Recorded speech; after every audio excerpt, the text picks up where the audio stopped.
जी हाँ जी, मैंने मैंने चेक की। मैं जिस दिन चेक कर लूंगा तो मैं यहाँ हूँगा भाई। मैं बता तो रहा हूँ, मेरे पास इतना टाइम कहाँ होता है कि मैं चेक करता फिर। रोजों में तो वैसे ही टाइम कम हो जाता है, रमजान में तो पता ही नहीं लगता है। क्लासें खत्म होती हैं, ऑफिस जाता हूँ, वहां से 6 बजे तकरीबन पहुंचता। कल तो मैं पहुंचा भी लेट हूँ। हमारी तो हालत ये हुई होती है रमजान। रोजे के बाद कोई काम करे, मुझे तो मैसेज आप करते हो, मुझे जहर लगता है उसमें। कोई मैसेज करता है तो मैसेज क्यों कर रहे हो? जी जनाब। तो अकाउंटिंग इक्वेशन हम डिस्कस कर रहे थे, और अभी सिर्फ एक फॉर्मेट सा डिस्कस किया था। अभी ये क्वेश्चन आपसे शेयर नहीं हो रहे, अब मैं क्या कर सकता हूँ, वाईफाई आता नहीं है यहाँ पे। ये क्वेश्चन मेरे सामने तो हैं, अब यहीं से देख देख के करवाता हूँ। ये 10 क्वेश्चन है जो मैंने बनाए हुए हैं। ये बहुत अच्छे क्वेश्चन है। शुरू का क्वेश्चन बहुत आसान है, जैसे इससे इंशाल्लाह आगे जाते जाओगे मुश्किल पैदा होती जाएगी। और एंड वाले क्वेश्चन बिल्कुल एग्जैक्टली एग्जाम स्टाइल है, ठीक है। अच्छा, पहले तो ये डिस्कस करते हैं एग्जाम में अकाउंटिंग इक्वेशन के क्वेश्चन किस तरह के देता है।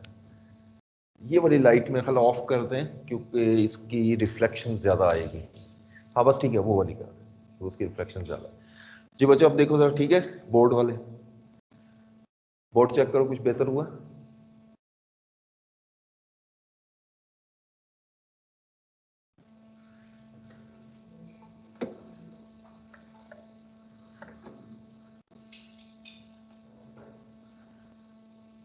जी आवाज आ रही मेरी? Yes sir. बोर्ड नजर आ रहा है? Yes sir. चलो तो बोलो तो सही यार। अच्छा, अकाउंटिंग इक्वेशन का क्वेश्चन इन एग्जामिनेशन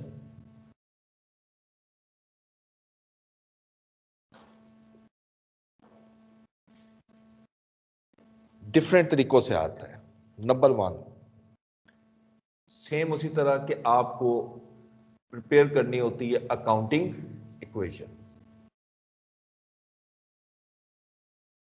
और इसमें जो मैक्सिमम ट्रांजैक्शन है वो 5 से 6 होती है, बस इससे ज्यादा नहीं होती पेपर में, ठीक है।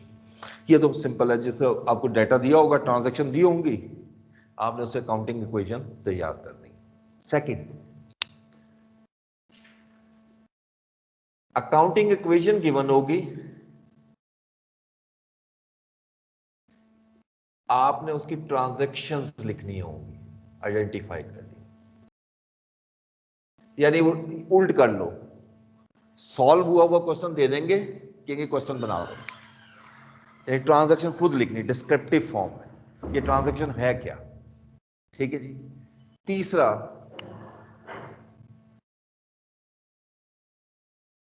वो सिर्फ कहता है कि इफेक्ट शो करो, effect of transactions on accounting equation. यहां पर आपने अकाउंटिंग इक्वेशन बनानी नहीं है, सिर्फ इफेक्ट शो करना है कि इस ट्रांजैक्शन की वजह से मेरा एसेट इंक्रीज हो रहा है, सपोज लाइबिलिटी इंक्रीज हो रही है, व्हाटएवर जो भी होगा, इफेक्ट आपने शो करना, ठीक है। फोर्थ क्वेश्चन, वो ये कहते हैं जी कि आप ऐसी ट्रांजैक्शंस आइडेंटिफाई करें जिनके इफेक्ट्स ये हों, इफेक्ट्स गिवन होंगे। मिसाल के तौर पर वो कहता है जी increase in one asset, decrease in one asset. कोई ऐसी ट्रांजैक्शन ले आओ सामने जिसमें एक एसेट बढ़ रहा हो और एक एसेट कम हो रहा हो। ये 4 चीजें पेपर में आ चुकी हैं, ठीक है। और इसमें आप जब क्वेश्चन करेंगे पास पेपर के तो आपको ये चारों नजर आएंगी। एक चीज और भी है जो अभी तक पेपर में नहीं आई, लेकिन वो आ सकती है, और वो क्या है कि अकाउंटिंग इक्वेशन गिवन होगी। ये बात है, जब अकाउंटिंग इक्वेशन गिवन होगी तो ट्रांजैक्शन गिवन नहीं होंगी, लेकिन ये रॉन्ग होगी और आपने इसको करेक्ट करना है। ये भी मैंने क्वेश्चन बनाकर इन क्वेश्चंस में डाला हुआ है। तो 5 टाइप के आपको क्वेश्चन नजर आएंगे, ठीक है। तो इस ये जो असाइनमेंट है, असाइनमेंट ही मैं इसको कहता होता हूँ, इसको करना भी है आपने, मैंने तो सिर्फ बताना है, करना आप नहीं है। तो ये भी आपने लाजमन करनी है काउंटिंग इक्वेशन की। ले जी, अब पहला क्वेश्चन इसका शुरू करते हैं। एक्चुअली ये क्वेश्चन नंबर 3 है। 1 और 2 जो है ना, वो जरा बेसिक चीजें हैं, वो मैं चाहूंगा कि आप खुद करें। Question number 3,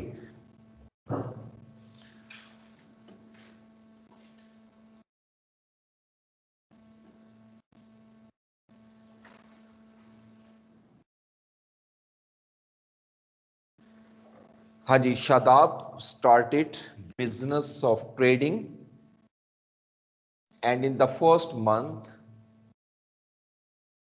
Shadab started business of trading and in the first month he recorded the following transactions.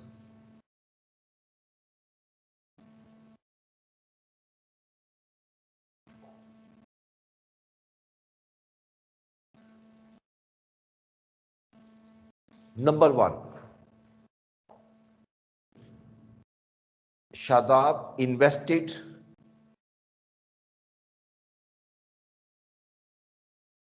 rupees 165,000 to start the business. To start the business. ठीक हो गया जी, ये पहली ट्रांजैक्शन। अब साथ साथ ट्रांजैक्शन लिखते जाएंगे और साथ साथ हम अकाउंटिंग इक्वेशन बनाते जाएंगे। अच्छा जी, अब सबसे पहले जब अकाउंटिंग इक्वेशन बनानी है, ये सारी जगह जो है वो अकाउंटिंग इक्वेशन के लिए छोड़ूंगा मैं। इससे ऊपर मैं लिखूंगा सबसे पहले शादाब,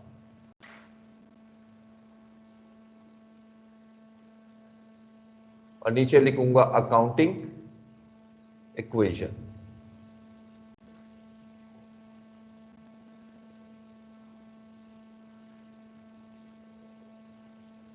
अब इससे नीचे हम अकाउंटिंग इक्वेशन बनाएंगे।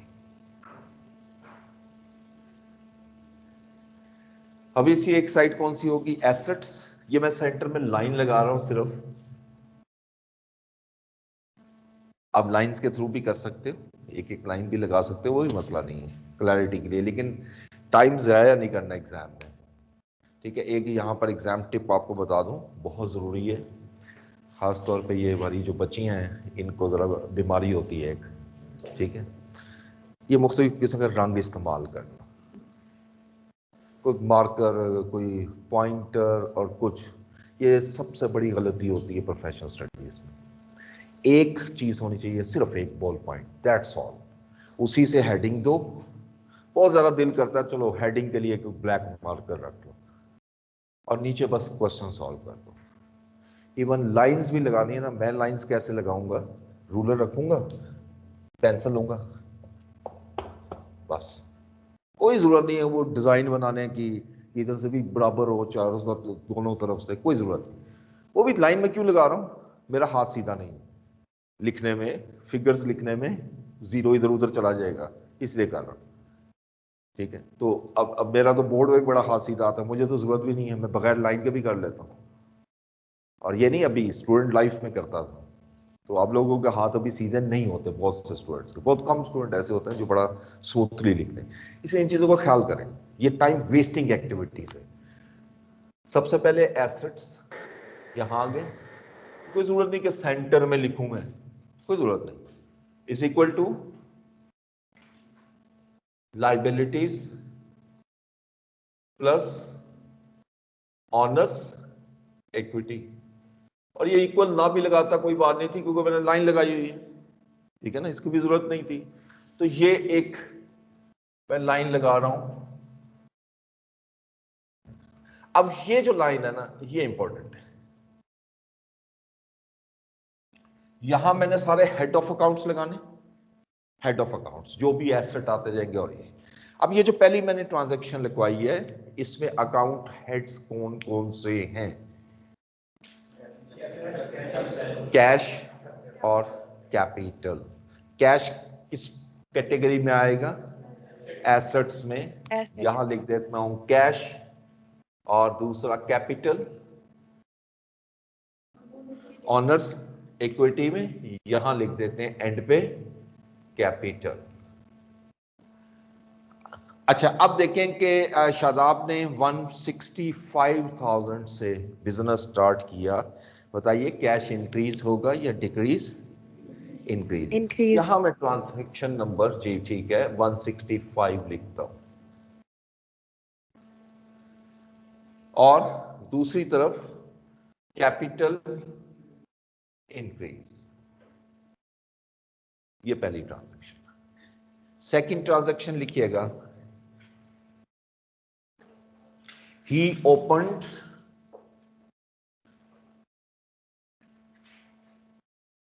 current account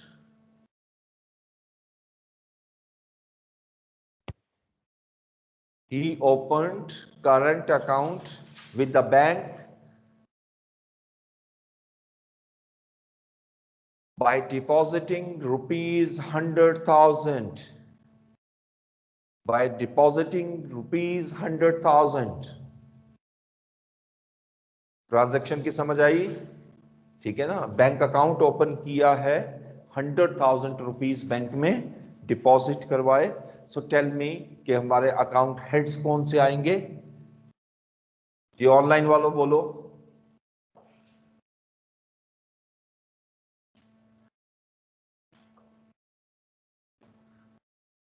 जी, एक कैश और एक, बोले कैपिटल कैसे आ गया? कैपिटल की डेफिनेशन देखो और आप इसको देखो, ट्रांजैक्शन को। बैंक, जब आप बैंक में कैश जमा कराते हो तो कैश एट बैंक एक अकाउंट होता है, उसको हम बैंक अकाउंट भी कहते हैं, सिंपल बैंक भी कहते हैं। एक कैश इन हैंड होता है, एक कैश एट बैंक होता है। जब एग्जांपल करा रहा था करंट एसेट की, दोनों लिखे थे मैंने। कैश इन हैंड को हम सिंपल कैश लिखते हैं, पूरा नहीं लिखते कैश इन हैंड, बस कैश लिख दिया, कैश इन हैंड है। एक वो कैश होगा जो आप मेरा बैंक में जमा है, सारा कैश बिजनेस में तो नहीं रख सकता प्रेमिसेस पे, तो वो कैश का बैलेंस जो मैंने बैंक में रखवाया हुआ है वो भी मेरा ही कैश है ना, किसी और का तो नहीं है। और बैंक में इसलिए रखा जाता है, बहुत सी पेमेंट्स हमने करनी है वो थ्रू बैंकिंग चैनल होती हैं, तो इसलिए उसको हम कहते हैं कैश एट बैंक। तो हम सिंपल बैंक अकाउंट लिखते हैं तो वो कैश एट बैंक ही है। तो बैंक अकाउंट भी क्या है? एसेट। कैश तो ऑलरेडी लिखा हुआ है, इसलिए प्लस कर दो इसमें बैंक। अच्छा, अब बताइएगा कैश, आपने पहला हेड कहा कैश इंक्रीज हो रहा है या डिक्रीज? डिक्रीज, क्योंकि कैश मुझसे जा रहा है ना, तो कैश 100,000 से कम हो गया और बैंक में बैलेंस बढ़ जाएगा ना मेरा, बैंक बैलेंस इंक्रीज हो जाएगा, तो 100,000 बैंक में प्लस हो गया। ठीक हो गया जी? जैसे ये ट्रांजैक्शन की, इसको टोटल कर लो। अब कैश कितना रह गया मेरे पास? कैश का मतलब कैश इन हैंड कितना रह गया? 65, और बैंक में कितना है? तो वही टोटल, तो वही 165 ही है ना, उससे फर्क तो कोई नहीं पड़ा कैश में, और लेकिन हेड ऑफ अकाउंट में फर्क पड़ेगा, और कैपिटल आ गया 165।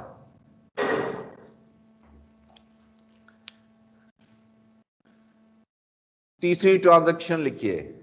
ओके है ये transaction? Bought furniture with list price of rupees 60,000, purchased या bought furniture with a list price of rupees 60,000, subject to 20% discount, subject to 20% discount,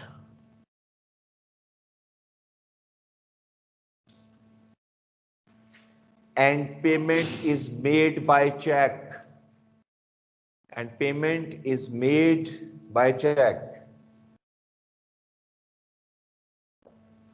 पूरी ट्रांजैक्शन रिपीट कर देता हूं. bought furniture with a list price of rupees 60,000 subject to 20% discount and payment is made by check. पहले तो बताइएगा इसमें account heads कौन से हैं? फर्नीचर और बैंक. पेमेंट, हाँ जी. अब आप कैश में तो नहीं दे रहे, अब चेक दे रहे हो तो बैंक से पैसे निकलेंगे ना, तो बैंक अकाउंट. तो एक फर्नीचर और एक बैंक. बैंक तो लिखा हुआ है. फर्नीचर बताओ क्या है? एसेट या लाइबिलिटी? एसेट. प्लस इसमें फर्नीचर लिख दो.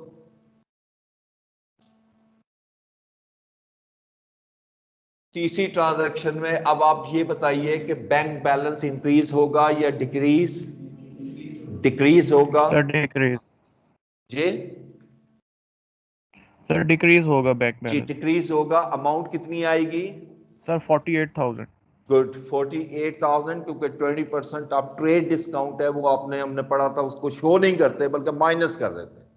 कहीं डिस्काउंट का वर्ड हमें नजर नहीं आएगा. तो 48,000 बैंक बैलेंस मेरा डिक्लाइन हो गया और फर्नीचर इंक्रीज हो.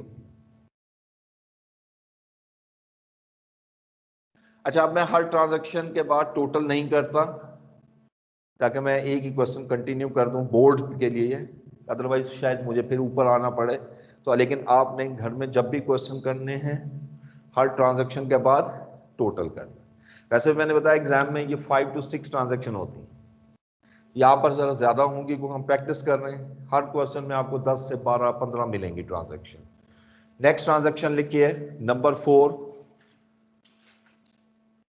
bought goods for cash. bought goods for cash rupees 15,000. 15,000.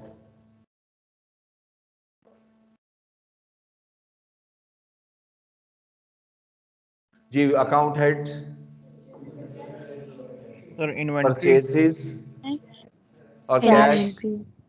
ठीक है. और मैंने क्या बताया था, अकाउंटिंग इक्वेशन में हम परचेज नहीं यूज करते, inventory use, minimum account use करते हैं. ठीक है. तो अगर मैं परचेज करूंगा तो उसके साथ में सेल यूज करना पड़ेगा. लिहाजा हम परचेज के लिए भी इन्वेंट्री यूज करेंगे और सेल के लिए भी इन्वेंट्री यूज करेंगे, क्योंकि परचेज में इन्वेंट्री इन होती है और सेल में इन्वेंट्री आउट होती है. जो डिफरेंस क्रिएट होगा वो प्रॉफिट और लॉस बन जाएगा. अगर 100 रुपीज की एक चीज पाएगी, 110 में सेल कर दी तो 10 का प्रॉफिट हो गया ना. ठीक है. तो वो प्रॉफिट को कैसे डील करेंगे वो तो अभी मैं बताता हूं. तो यहां आपने दो हेड आइडेंटिफाई किए. एक इन्वेंट्री. इन्वेंट्री लाइबिलिटी या एसेट? एसेट. ये इन्वेंट्री आ गई और दूसरा कैश ऑलरेडी लिखा हुआ है. तो ट्रांजैक्शन नंबर 4 में 15,000 से आपने इन्वेंट्री परचेज की है. इन्वेंट्री में आप प्लस करो 15,000 और कैश में 15,000 माइनस कर दो. ठीक है. ये दोनों आमने सामने आ गए. ठीक हो गया जी. Transaction number 5. bought goods from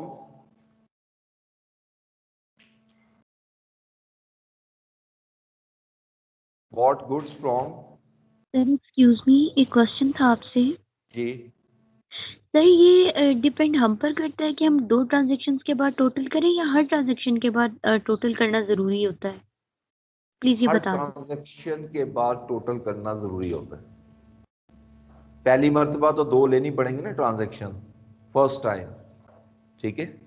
और उसके बाद फिर आपको 2 ट्रांजैक्शन लेने की जरूरत नहीं है हर ट्रांजैक्शन के बाद. जी. तो मैं लिखवा रहा था bought goods from Khanzada store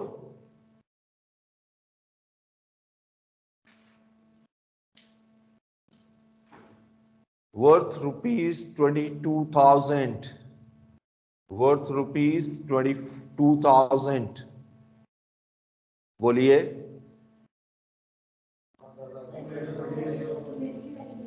inventory और खानजादा स्टोर के Liability. नाम से। हाँ, अब देखो, अगर मैं खानजादा स्टोर के नाम से ओपन करूं अकाउंट, तो कई लोगों से मैं खरीद सकता हूं, तो सबके अकाउंट ओपन करूंगा? पॉसिबल नहीं है। अकाउंटिंग इक्वेशन में हम एक ही वर्ड यूज करते हैं, मैंने बताया था, ओनली वन। यहां अकाउंट का वर्ड भी नहीं लगाते, पेएबल लगा दो तो कोई हर्ज भी नहीं है, अकाउंट्स पेएबल, कोई मसला नहीं है, लिखो बेशक, लेकिन ना भी लिखो तो कोई प्रॉब्लम नहीं है। तो लिहाजा पेएबल का एक अकाउंट आ गया, और एक इन्वेंट्री है वो ऑलरेडी एडिड है इसमें। तो ट्रांजैक्शन नंबर 5 में इन्वेंट्री आपने परचेज की है 22,000 रुपीज की, तो 22,000 इन्वेंट्री में माइनस होगा जी, प्लस होगा, चले। सर ऐड और होगा। पेएबल में भी प्लस होगा, क्योंकि लाइबिलिटी इंक्रीज हो जाएगी। ट्रांजैक्शन नंबर 6 लिखिएगा, सोल्ड गुड्स। अब सेल की ट्रांजैक्शन आ गई, sold goods for cash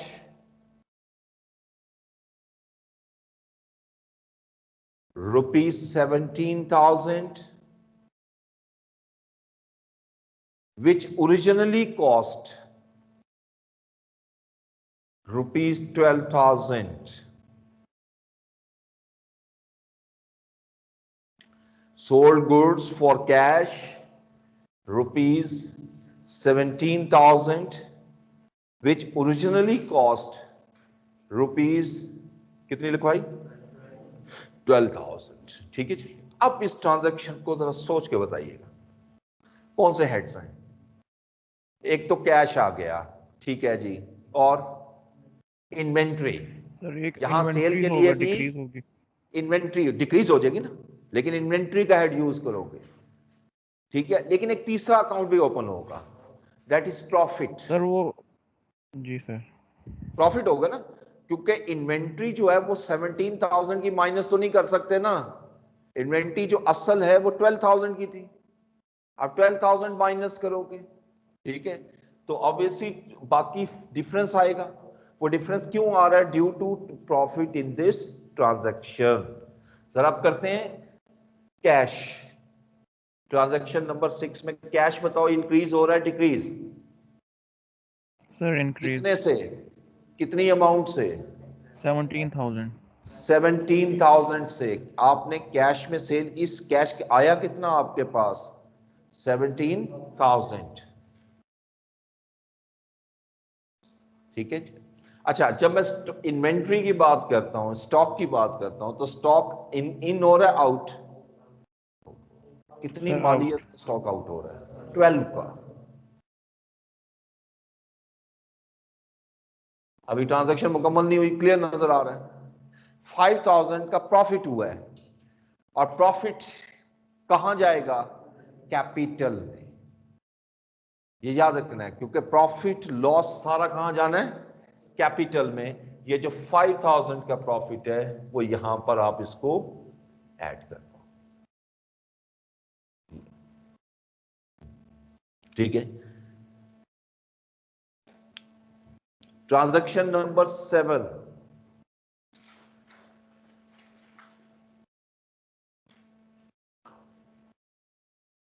sold goods to Maqbool Sons. Sold goods to Maqbool Sons on credit ₹27,000, cost ₹20,000।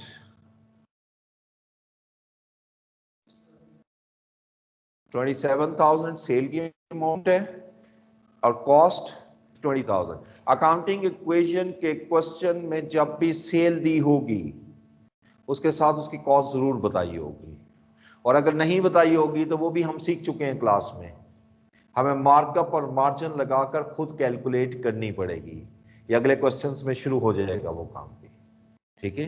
मैंने आपसे कहा था कि जैसे जैसे मेरी एक आदत है, जब मैं क्वेश्चन बनाता हूँ तो जैसे जैसे क्वेश्चन बनते जाते हैं मसाला ऐड करता जाता हूँ, एंड पे सिंधी बिरयानी बना के छोड़ता हूँ, ठीक है, जिसको खाना भी हिम्मत चाहिए।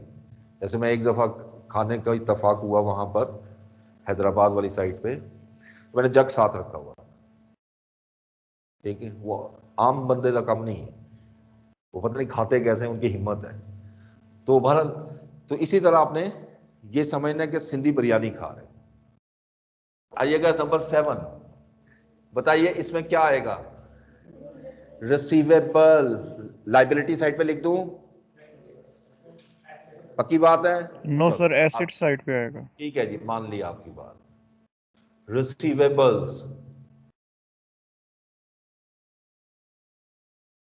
और अब आपने जरा बड़ा केयरफुल रहना है। मैंने पहले भी आपको बताया था, मेरी एक आदत होती है क्लास पढ़ाते हुए कि मैं एरर्स करता हूं, लेकिन जब एरर करता हूं तो जरा थोड़ा सा मेरा स्टाइल ऑब्वियसली चेंज होता है। मुझे भी पता होता है मैं एरर कर रहा हूं, तो इसलिए सोना नहीं है क्लास में। अगर आप लोगों ने पकड़ा नहीं तो मैं आपको पकड़ लूंगा, बड़ा विजिलेंट हो गए। लेकिन ये भी ना हो कि मैं सही भी लिख रहा हूं तो नहीं गलत कर रहे हैं, ये भी ध्यान करना। तो अब यहां पर जो गुड्स हैं उसकी सेल की हमने 27,000 में, बताइएगा रिसीवेबल में कितनी अमाउंट आएगी? 27,000 ऐड होगी, 27,000 माइनस ऐड हो गई, सर ऐड होगी। ठीक है। ऐड होगी। और दूसरा इसका कैश इफेक्ट कहां लेके जाऊं? इन्वेंट्री में से, इन्वेंट्री जी सर, वो 20,000 डिक्रीज से, होगी 20,000 से। यस गुड, 20,000 से माइनस होगी, तो इन्वेंट्री 20,000 से माइनस करूंगा। डिफरेंस आ रहा है 7,000 का, और ये 7,000 क्या है? प्रॉफिट। प्रॉफिट कहां प्रॉफिट, जाएगा? कैपिटल में। कैपिटल। कैपिटल। माइनस कर दूं, सर ऐड, ऐड। ठीक है जी। नेक्स्ट लिखिएगा नंबर 8। नंबर 8 सर जी। इन्वेंट्री का दोबारा बता दफा कि लाइक हम ऐड क्यों करेंगे, ये मुझे कंफ्यूजन हो रही है। देखें, जो आप, जब मैंने अकाउंटिंग इक्वेशन ड्राइव की थी आपके सामने, तो हम, आपको याद होगा कि asset is equal to liabilities plus owner's equity plus revenue minus expense. Revenue minus expense क्या चीज होती है? प्रॉफिट या लॉस। और अल्टीमेटली ये प्रॉफिट और लॉस कहां जाता है? ऑनर्स इक्विटी यानी कैपिटल में क्लोज हो जाएगा, ठीक है। हमने एक ही हेड रखते हैं कैपिटल, उसी में सारा कुछ आता है, सब कुछ उसी में। तो ये सब कुछ उसी का ही है ना, ऑनर का। तो लिहाजा अगर प्रॉफिट होगा तो यहां प्लस होगा, लॉस होगा तो यहां, या अगर रेवेन्यू होगा तो प्लस होगा, एक्सपेंस होगा तो माइनस हो जाएगा। सिंपल लॉजिक, ठीक है। तो transaction number 8, cash received from Maqbool Sons, cash received from Maqbool Sons, rupees 15,000, rupees 15,000। बताइए कौन से अकाउंट हेड आएंगे? Cash sir sir cash cash और डेटर्स। और अकाउंट डेटर्स या रिसीवेबल। रिसीवेबल, ठीक हो गया। अब जहां तक कैश का ताल्लुक है, तो कैश 15,000 से इंक्रीज होगा, Increase और होगा। दूसरा आपने हेड यूज किया रिसीवेबल। डिक्रीज रिसीवेबल होगा, में 15,000 माइनस होगा। जी माइनस होगा, डिक्लाइन होगा।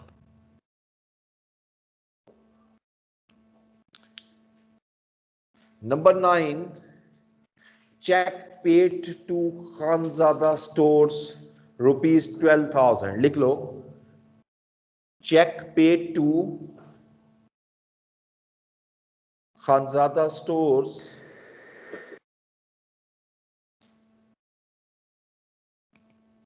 ₹12,000 12,000 आपने खानजादा स्टोर को चेक के थ्रू 12,000 पेमेंट की। कौन से अकाउंट हेड आए? सर इसमें बैंक बैंक आएगा और अकाउंट पेबल। बैंक आएगा और अकाउंट्स रिसीवेबल आएगा। Receivable no sir sir, please payable. Calculation repeat. अच्छा जी, चले दोबारा। पेबल आएगा।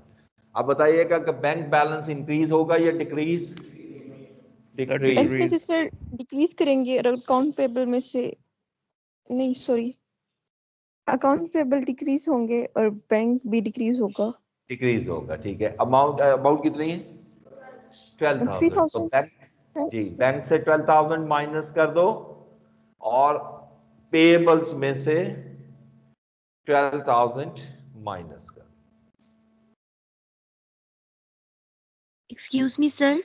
जी सर प्लीज ये स्टेटमेंट आप दोबारा रिपीट कर देंगे 9 वाली। जी, cheque paid to Khanzada stores ₹12,000। मैं इंशाल्लाह ये क्लासेस खत्म हो जाएंगी, घर जाऊंगा, इंटरनेट आ जाएगा, वाईफाई, तो फिर मैं आपको ये भेज दूंगा। इधर वो वाईफाई नहीं चल रहा, ये लैन वाला है सिर्फ, क्योंकि ये आप क्वेश्चन आपको देने भी है ना होमवर्क के लिए। कल तो टेस्ट भी है हमारा इंशाल्लाह जी, ठीक है, तैयार रहिएगा। और ये याद भी रखना कि मेरे बने हुए टेस्ट जो है ना वो ज़रा मज़ेदार होते हैं, ठीक है। और 2-3 चीज़ों को चैलेंज करता हूँ मैं जो क्वेश्चन बनाऊंगा ढूंढ के ला दो।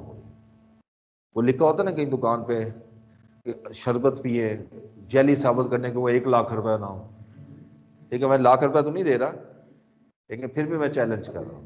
मुझे पता नहीं मिलेगा क्योंकि मैं बनाता ही खुद हूँ, ठीक है। तो इसलिए केयरफुली अच्छी तैयारी करनी है। तो पहला टेस्ट है, जरा हाथोला रखना मैं, लेकिन आहिस्ता आहिस्ता इधर भी मसाले शुरू हो जाएंगे बिरयानी वाले। लिखिएगा जी नंबर 10 एक्सपेंसेस, क्योंकि पेपर पास करना ना, तो हमें थोड़ा सा लेवल अपना आहिस्ता आहिस्ता बढ़ाना है। बिल्कुल ये शुरू से बिल्कुल ऐसे ही करना है। शुरू में जब तक ये नहीं करोगे तो आप एकदम जब करोगे तो वो भी एक झटका लगेगा ना।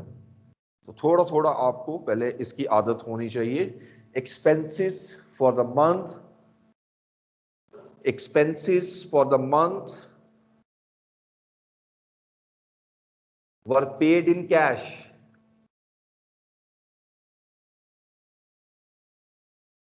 ₹11,000, ₹11,000 जी। अब बताइए कहां कहां आएगा? सर कैश और capital. Sir cash cash and capital expense. में जाएगा, ठीक है जी। ये मैंने अभी कहा है ना, एक्सपेंसेस भी कहां जाएंगे? कैपिटल में। रेवेन्यू भी कहां जाएगा? कैपिटल में, ठीक है।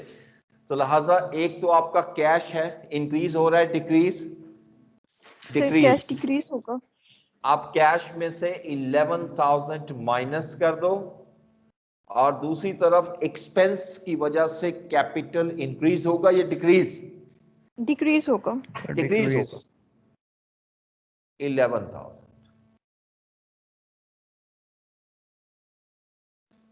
लास्ट ट्रांजैक्शन इस क्वेश्चन की लिखिए।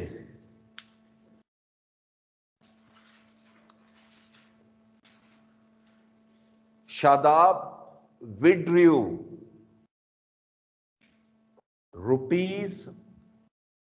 ₹5,000.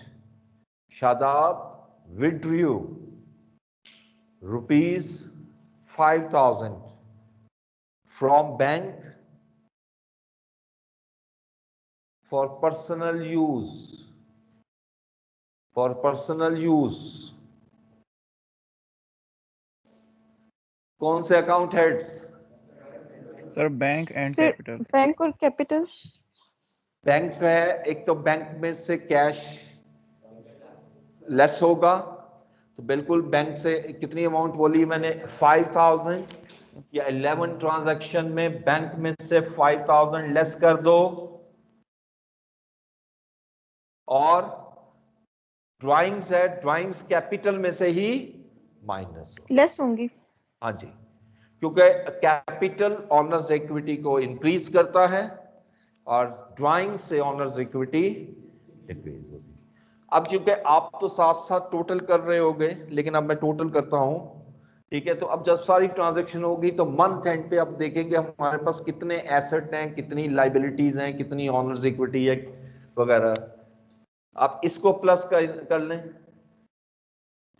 तो पहले कैश कॉलम को लेते हैं, यहां से तक तो मैंने किया हुआ है 65 माइनस 15 40 40 57 57 और 61,000 कैश आ गया, प्लस बैंक आ जाए 52 40 35, प्लस फर्नीचर तो सेम वही आएगा 48,000,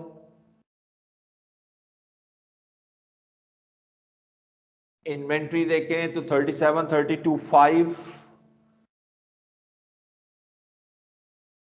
रिसीवेबल 27 15 12। ये एसेट साइड आ गई। अब एसेट साइड को हम वैसे टोटल करते हैं तो कितना आया, नीचे लिखते हैं equal to 96 144 156 161,000। This is the total assets. Calculation check करते रहना, मेरी कैलकुलेशन पे ना रहना, इतनी अच्छी नहीं है। अब लाइबिलिटी साइड पे आइए, 22 माइनस 12 10 प्लस, यहां पर चूंकि एक ही है, दूसरा हेड अगर देखें 165 12 177 166 161, तो देखो यहां 171 बन गया कहीं, इसके बाद मैंने टोटल में उस्तादी दिखाई है। उसका टोटल दोबारा चेक करो, 61 35 96 144 जी 71 आ रहा है, 40 57 72 61 ही आ रहा है, 71 आ रहा है। तो 171 और 171 both should be equal.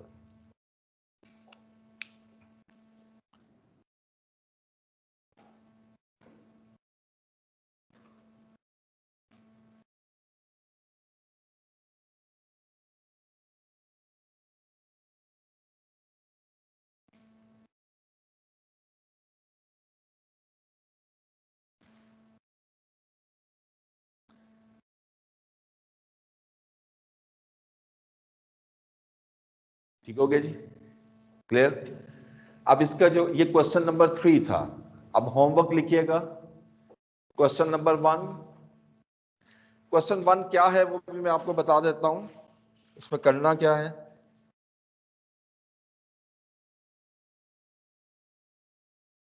Question 1 में बेसिकली आपको मुख्तलिफ हेड ऑफ अकाउंट्स दिए हुए हैं, 15 हेड ऑफ अकाउंट्स।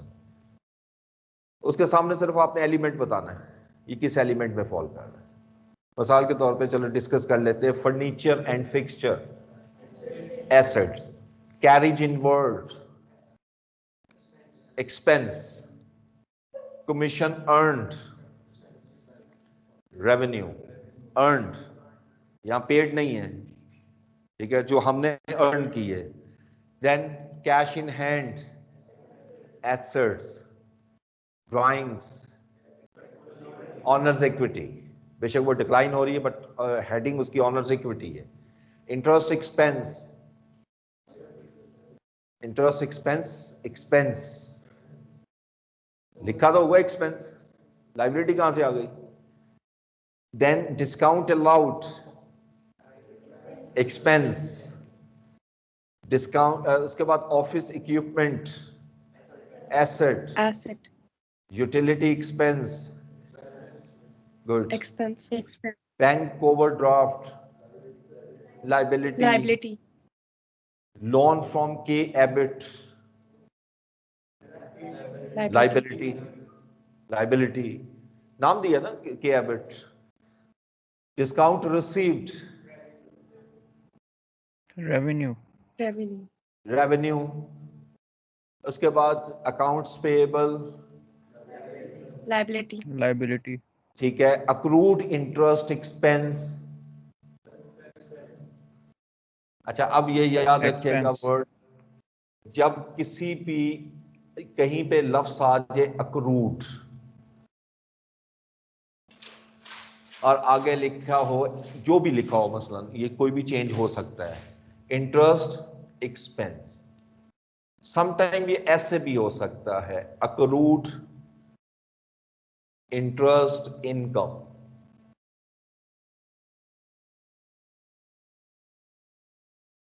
ठीक है जी। अभी इससे पहले एक हेड गया सिर्फ इंटरेस्ट एक्सपेंस, हमने उसको एक्सपेंस कहा है, लेकिन ये लाइबिलिटी है और ये एसेट है। अब इसमें फर्क किसकी वजह से आया?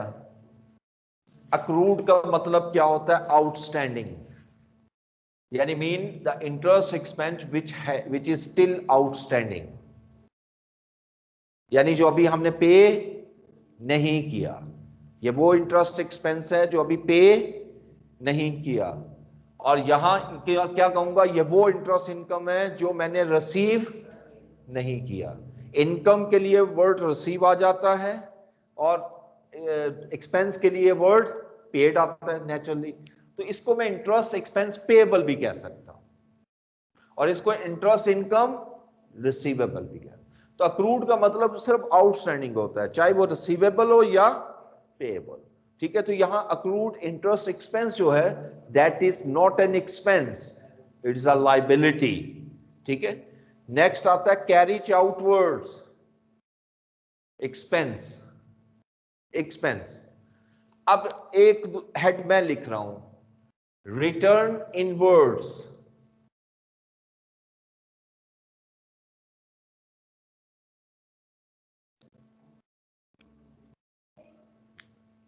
एसेट।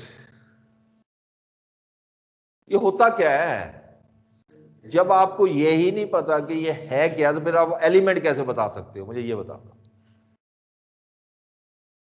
सिर्फ सेल्स रिटर्न होता है ना? सेल्स रिटर्न, purchase return, और अगर आ जाए return outwards, purchase return, purchase return, तो सेल रेवेन्यू होता है, उसकी रिटर्न भी रेवेन्यू ट्रीट होगी, लेकिन डिक्लाइन इन रेवेन्यू, वो तो इंक्रीज डिक्रीज मूवमेंट में देखोगे ना। बेसिकली इसको कॉन्ट्रा कहते हैं हम, कॉन्ट्रा फॉर रेवेन्यू, लेकिन अभी हम कॉन्ट्रा का वर्ड यूज नहीं कर रहे, आगे जाके करेंगे।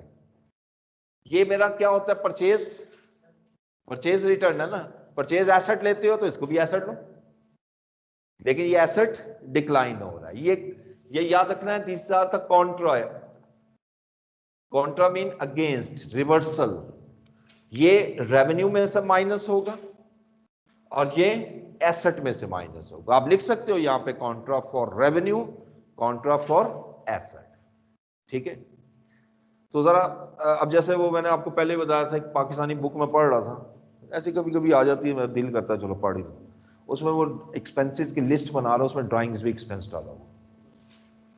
मैं तो सर पकड़ के बैठ गया, मैंने कहा यहीं से खुदकुशी कर लूं तो बेहतर है। और ड्राइंग्स कहां से एक्सपेंस आ गया? Drawings is the portion of profit which is distributed among shareholders. Even tax expense is not expense. इस हालांकि इसके साथ expense लिखा जाता है। Tax is the amount of profit which is paid to government. असल प्रॉफिट हमारा जो होता है वो नेट प्रॉफिट बिफोर टैक्स होता है, और उसके बाद फिर आप डिस्ट्रीब्यूशन शुरू करते हो। सबसे पहले गवर्नमेंट अथॉरिटीज को पे करते हो जो अर्न किया है, this is distribution of profit. फिर उसके बाद ड्राइंग्स यानी ऑनर्स विड्रॉ करता है, समझ आ गई ना बात? तो वो सारे प्रॉफिट विड्रॉल होते हैं। तो बस कॉन्सेप्ट खराब हुए हैं आई कॉम बी कॉम वालों के, अब मैं क्या करूं। अच्छा, क्वेश्चन 2 जी। कॉन्ट्रा का मतलब है रिवर्सल। कॉन्ट्रा अकाउंट हर वो अकाउंट होता है जो उसके ओरिजिनल अकाउंट में से माइनस होता है हमेशा। जैसे परचेज में से हमने परचेज रिटर्न को माइनस करना है, सेल्स में से सेल रिटर्न को माइनस करना है, जब मैं फाइनेंशियल स्टेटमेंट्स बनाऊंगा। लेकिन हेड अभी 2 ही चलेंगे, परचेज अलहदा आएगी, परचेज रिटर्न सेपरेट लेजर होगा, दो अलहदा बैलेंस हो गए। क्यों? ताकि मुझे पता तो लगे मेरी रिटर्न कितनी है। रिटर्न से बड़े बड़े मेजर डिसीजन लेते हो आप। मिसाल के तौर पे आपकी सेल रिटर्न ज्यादा हो रही है, तो क्या ये अलार्मिंग सिचुएशन नहीं? इसका मतलब है कि हमारी जो प्रोडक्ट हम खरीद कर बेच रहे हैं उस प्रोडक्ट की क्वालिटी में कोई प्रॉब्लम है जो लोग वापस कर रहे हैं खरीदने के बाद। ठीक है, तो हमें हम जो गुड्स बाय कर रहे हैं वो उसके लिए सप्लायर चेंज करना चाहिए। बहुत सी चीजें हैं जो इससे नजर आती हैं। अगर आप सीधा ही उसमें डालते जाओ, माइनस करते जाओ, तो सेल तो प्लस में ही रहेगी ना। ये तो हो नहीं सकता माइनस हो जाए। रिटर्न सेल से इंक्रीज कैसे हो सकती है? जितनी सेल की है उतनी वो रिटर्न होगी ना। ठीक है, तो तो क्वेश्चन नंबर 2 जो है ना, उसमें मैंने इस तरह 5 एलिमेंट बनाए हुए हैं, 5 कॉलम, एसेट, लायबिलिटी वगैरह। उसके नीचे एग्जांपल लिखी हुई है जो कि गलत है। कुछ ठीक है, कुछ गलत है। जो ठीक है वो वहीं रहेंगी, जो गलत है तो उसको सही कॉलम में ले जाओगे। ठीक है, तो ये भी तकरीबन उसी तरह का क्वेश्चन है। क्वेश्चन 3 मैंने करवाया। क्वेश्चन नंबर 4 अब आपने करना है, जो अकाउंटिंग इक्वेशन है, और उसमें बहुत कम ट्रांजैक्शन है। ठीक है, सिर्फ 15 ट्रांजैक्शन, 15। ठीक हो गया? तो मैंने जो कराई वो ज्यादा है भाई।